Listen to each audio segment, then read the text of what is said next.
Oke, teman-teman, tadi kita udah bahas apa? Materi tentang apa tadi yang udah kita bahas? Konsep? Oke, konsep mall ya. Nah, sesuai kesepakatan kita, setelah pembelajaran ini kita akan melakukan diskusi ya, diskusi yang mana nanti Bapak sudah bikin LKPD di sini, teman-teman nanti Bapak bikin beberapa kelompok untuk menyelesaikan permasalahan yang sudah Bapak cantumkan di sini, yang sudah Bapak tuliskan. Jadi nanti teman-teman silahkan berdiskusi dengan kelompoknya masing-masing, saling bertukar pendapat, terus bertukar ide dan lain sebagainya. Baru setelah kalian diskusi, isi LKPD ini sesuai dengan apa yang kalian diskusikan. Bisa dimengerti? Bisa. Oke, mungkin sekarang Bapak bagi dua dulu ya. Mungkin yang di sini Dila, Rahma, Karin sama Waki. Oke, aman? Oke, di sini ada Haira, Ima, Esa sama Devara ya. Oke, mungkin untuk LKPD-nya bisa ambil satu ya. Oke, sebelum itu mungkin bisa diperhatikan dulu nih. Di LKPD di sini tuh ada sebuah masalah. Ada sebuah studi kasus nih. Coba perhatikan dulu ya.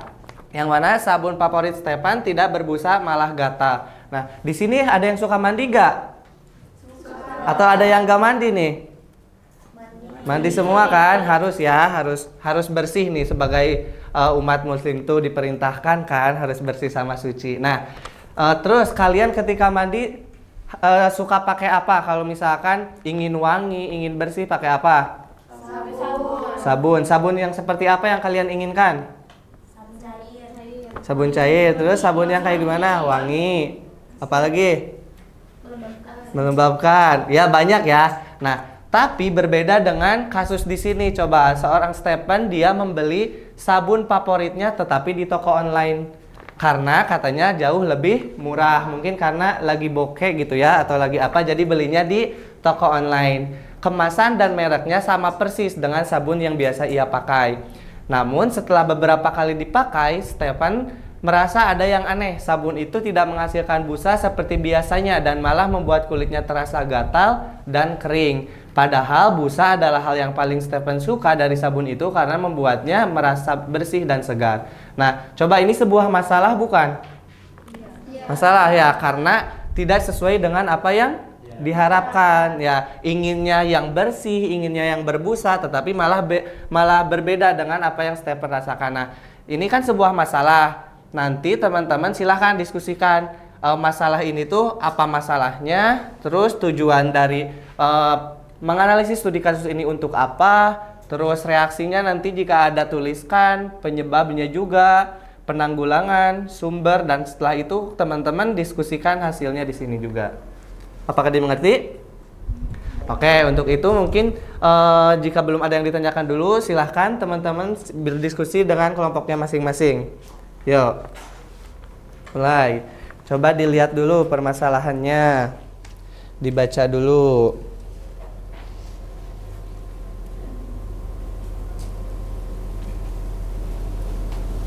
Pak, masalahnya ini apa yang tadi ya? Ya, coba apa masalahnya? Stefan salah milih sabun, Pak. Jadinya gatal-gatal ya, Pak? Iya, betul. Itu masalah kan? Iya. Oke, berarti itu masalahnya. Kalau tujuan berarti kaitannya sama masalahnya apa nanti jawab? Iya, nanti tujuan itu ngejawab masalah ini tuh mau dibawa kemana gitu. Tapi masalahnya clearin dulu. Ini masalahnya kan tadi tuh sabun. Sabun tuh berarti kesalahannya itu tuh dia tuh kesalahan dari cara membelinya atau kesalahan memang produknya. Kira-kira kalau sabun. Dari Produknya ya. Nah, berarti produk sabunnya yang tidak sesuai. Malah menyebabkan apa tadi? Gatal-gatal.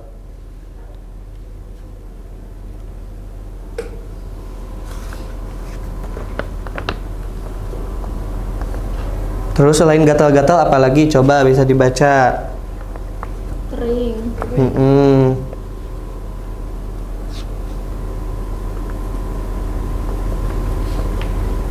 Dan tidak berbusa juga ya? Ya, Pak. Nah, itu masalah bukan? Masalah. Ya, oke. Berarti ditulisin di masalah. Yuk, coba berdiskusi lagi ya. Bapak ke kelompok sebelah dulu. Duh, tujuannya. Gimana, ada kesulitan nggak? Pak, ini berarti masalahnya itu ya yang Stefan alami ya? Kira-kira apa tuh? Sabunnya nggak berbusa. Nah, itu sebuah masalah kan? Ya, kulitnya gatal. Mm-mm. Gitu kan, Pak? Iya, betul. Berarti ini tujuannya itu dari kasusnya ini ya, Pak? Tujuannya kita mau ngapain gitu? Iya, coba kira-kira apa tujuannya kalau udah ada masalahnya? Berarti kita harus mengetahui komposisinya mungkin ya, Pak? Iya, betul. Mengetahui kenapa hal itu bisa terjadi kan? Iya. Pak, untuk cari komposisinya boleh searching nggak? Apa Boleh. buka buku? Boleh, nggak apa-apa, mau buka buku.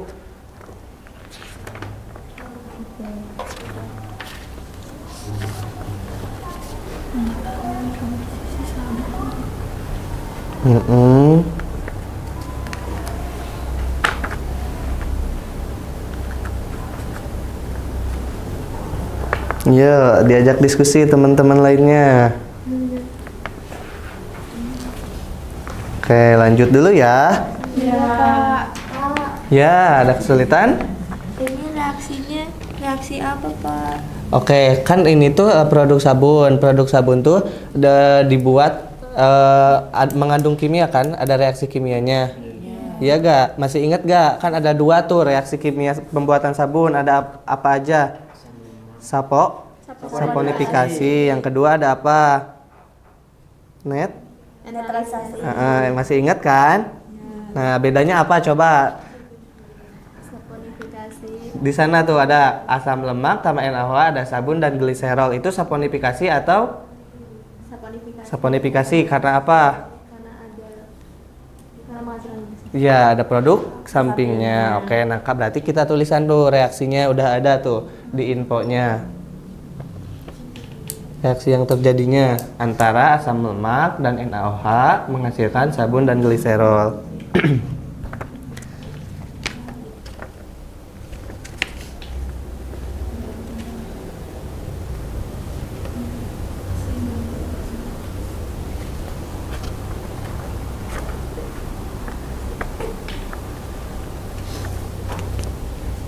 Ini reaksi yang sebelum tanda panah tuh menunjukkan apa?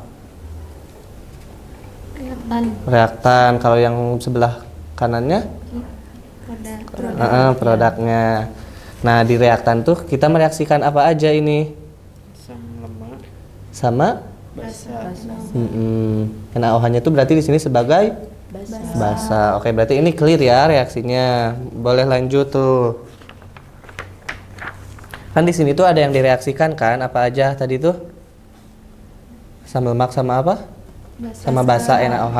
Nah, berarti ada perbandingan yang harus setara kan? Apa yang harus perbandingan setaranya? Asam lemak sama basanya. Maunya ya. Oke, berarti maunya itu harus setara. Nah, berarti di penyebabnya kenapa hal itu bisa terjadi berarti kemungkinan karena apa?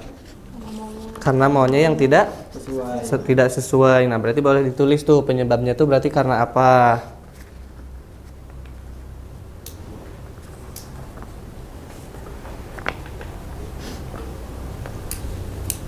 Oke, kan ada dua kemungkinan tuh berarti karena dua yang direaksikan. Yang pertama berarti karena si asam lemak. yang terlalu banyak atau kalau enggak ini yang terlalu banyak berarti NaOH-nya. Nah, berarti itu penyebabnya. Coba. Ini udah berdiskusi, udah sampai mana? Oh, udah penyebabnya juga. Reaksinya Dek Waki mengerti ini reaksinya dari mana? Saponifikasi. Tahu ya? Oke. Lanjut ke penyebab. Ih, bener, betul, sok lanjut. Kalau penanggulangannya gimana ya, Pak? Nah, kan kita udah tahu tuh masalahnya tuh karena sabunnya tuh dibeli online, terus maunya itu tidak setara. Nah, cara menanggulanginya agar tidak terulang kembali apa coba yang bisa dilakukan dari hal yang kecil dulu? Ya, sebelum ke produknya nih, kita harus apa dulu nih? Berarti kita harus membeli barang yang resmi. Iya, betul, harus lebih berhati-hati, jangan karena harga murah kita langsung beli. Iya betul, jangan langsung tergiur dengan harga murah. Oke, berarti harus berhati-hati ya dalam membelinya. Selain itu, coba diskusi lagi apa sih caranya agar menanggulangi hal tersebut. Mungkin sebelum kita beli produknya kita cek bahan-bahannya dulu. Ya, Pak? Iya, betul, bisa.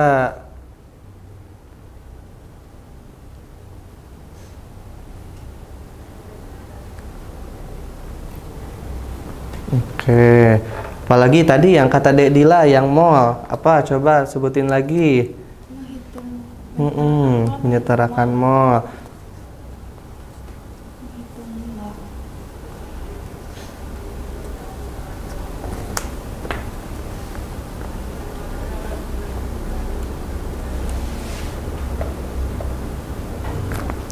Oke, diskusi lagi ya. Silahkan. Ini udah semuanya yang main mapnya? Belum. Apa yang kesusahan? Ada yang kesusahan nggak?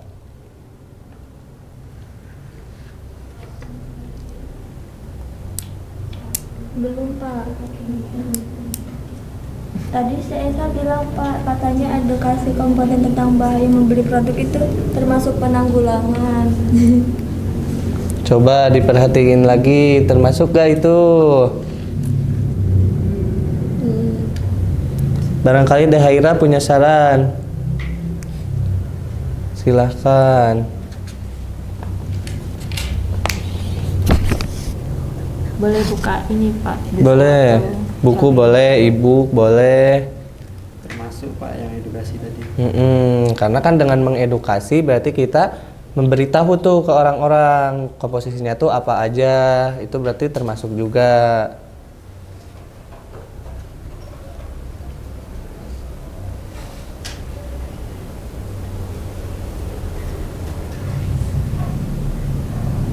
Berarti ini penanggulangannya tuh baru terkait cara menggunakan sabunnya ya, belum ke produk sabunnya. Nah, kalau dari reaksi terus dari penyebab, apa coba kira-kira cara menanggulanginya? Kalau dari penyebabnya kan karena maunya tidak sesuai, berarti penanggulangannya apa? Harus menyesuaikan. Harus menyesuaikan apa? Maunya harus disesuaikan dengan produk yang diinginkan. Oke, sejauh ini aman ya. Oke, sok lanjutin. Udah ini, udah lanjut ke ketiga ya? Iya. Boleh, silahkan. Ini tuh berarti reaksinya sama yang ini. Sama, karena sama-sama pembuatan sabun. Pak, yang ini molnya dihitung juga nggak atau nggak usah? Yang mana? Yang nomor? Yang nomor Dua. 2. Enggak perlu.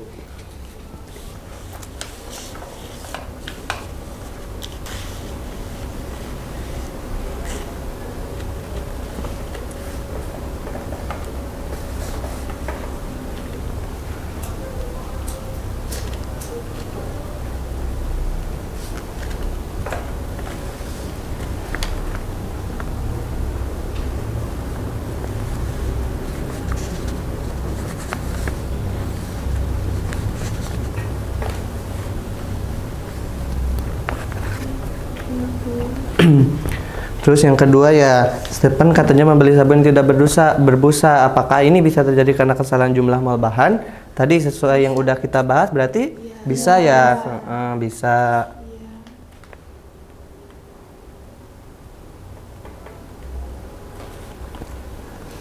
Berarti karena apa coba bisa terjadi kesalahan itu? Mol NaOH-nya lebih sedikit. Bisa jadi mol NaOH atau mol yang asam lemaknya ya, karena itu dua reaktan tuh, yang direaksikannya.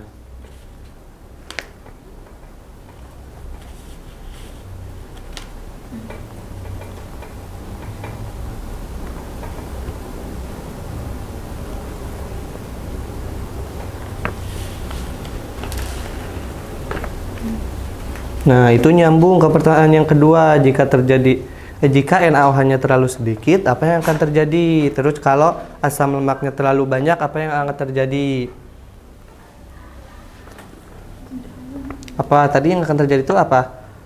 Reaksinya tidak lengkap. Berarti menyebabkan sabunnya yang tidak berbusa, terus menyebabkan kelebihan basa, bisa menyebabkan iritasi. Nah, berarti itu yang menyebabkan sabun Stephen gatal-gatal. Ya, betul.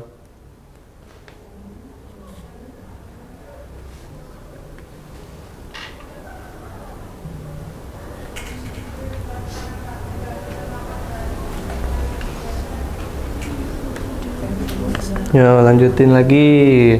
Diskusi bareng lagi. Ini sudah? Belum. Oke. Ada kesulitan lagi gak? Belum ada Pak.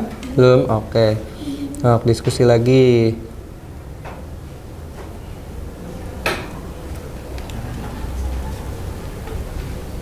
Nah, kalau yang ini tuh diibaratkan kalian sebagai pembuat sabunnya. Bagaimana cara memastikan bahwa perbandingan bahannya itu sudah benar? Coba apa yang bisa kalian lakukan tuh agar mengantisipasi hal yang tadi, yang serupa.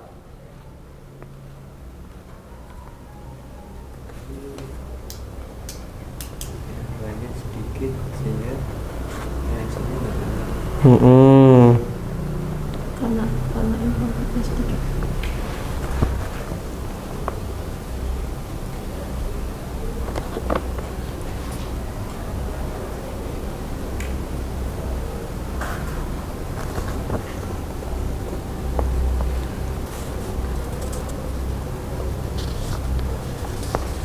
Oke, terus ya lanjutin ya.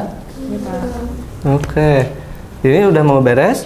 Kesimpulan Pak. Oh, oke. Nah, kesimpulan yang bisa diambil apa tuh dari permasalahan tadi setelah teman-teman diskusikan semuanya? Jadi sabun yang digunakan Stephen tadi itu tidak berbusa, disebabkan karena apa? Ya, betul. Jadi disimpulkan tuh dari permasalahan, terus kenapa penyebabnya kayak gitu. Karena apa ya Dewakia? Karena kesetimbangan Mm-mm. jumlah molnya. Iya, betul. Yang tadi ya berarti perbandingan molnya itu tidak sama.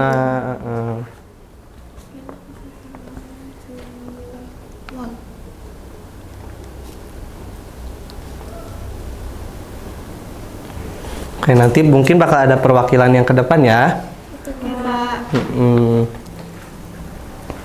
Di sini udah beres juga. Kurang kesimpulan Pak. Oke, so coba simpulkan apa yang bisa kalian ambil tuh dari permasalahan tadi. Sabunnya Seven nggak berbusa. Karena itu nggak seimbang jumlah molnya ya Pak. Iya, betul. Karena energinya itu lebih sedikit dibandingkan sama asam lemak. Si sabunnya Stephen nggak berbusa. Iya, dan menyebabkan gatal. gatal-gatal. Oke, udah ketemu ya titik poinnya ya.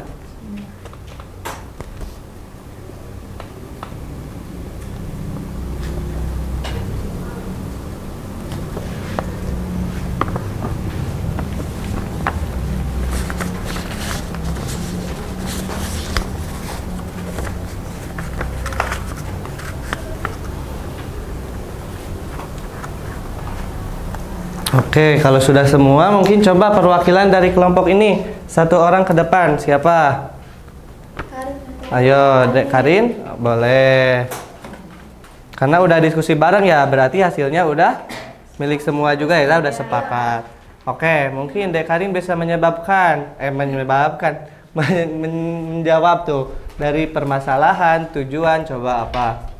Nah, untuk masalahnya tuh di sini tuh sabun Stephen itu tidak berbusa. Mm-mm. Jadi sabun tidak berbusa itu menyebabkan kulit kita tuh gatal terus kering. Iya. Makanya, nah tujuannya itu kita menganalisis itu untuk mengetahui apa sih komposisi sabun yang dibeli Stephen. Kemudian kenapa sih sabun tersebut bisa menyebabkan gatal-gatal. Iya, betul. Kelompok kedua sepakat gak atau ada tambahan? Sepakat? Oke. Mohon diperhatikan ya teman-temannya ya. Oke. Terus, dari reaksinya ada gak reaksi yang terjadi? Ada Pak, Apa tuh? reaksi samponifikasi.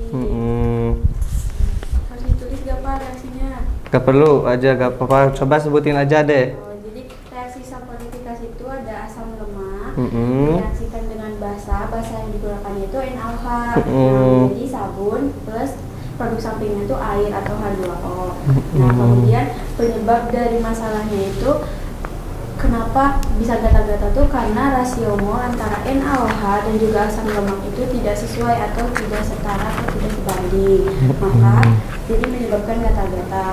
Kemudian untuk cara penanggulangannya itu Stephen itu harusnya bisa memilih gitu. Kalau jangan tergiur dengan harga yang lebih murah gitu. Kalau bisa itu melihat dulu komposisi produknya apakah sama atau enggak sebelum dibeli itu. Apakah barangnya itu resmi dari distributor aslinya atau enggak.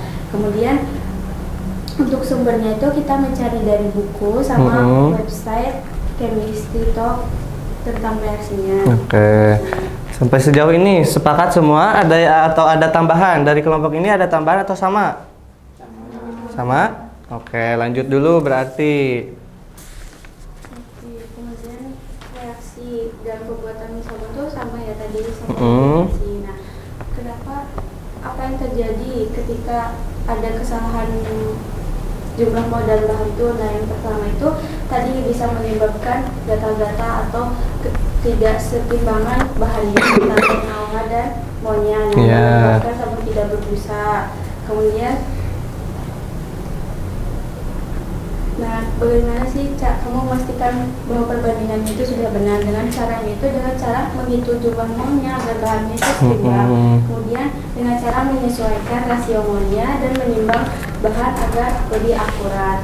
Nah, untuk kesimpulannya itu sabun Stefan itu tidak berbusa karena jumlah molnya itu tidak stabil atau tidak setara antara NaOH dan asam lemak. Nah, karena kebanyakan NaOH berarti sabunnya itu tidak berbusa. Betul, Pak? Ya, betul. Ada lagi udah? Sudah.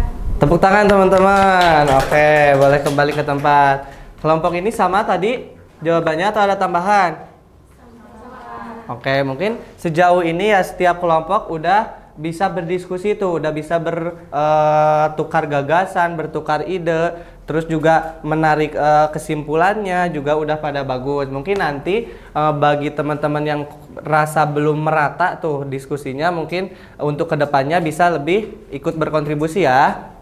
Oke, mungkin karena waktunya udah mau habis, untuk LKPD-nya Bapak kumpulkan aja ya. Oke, udah ya. Oke, terima kasih ya.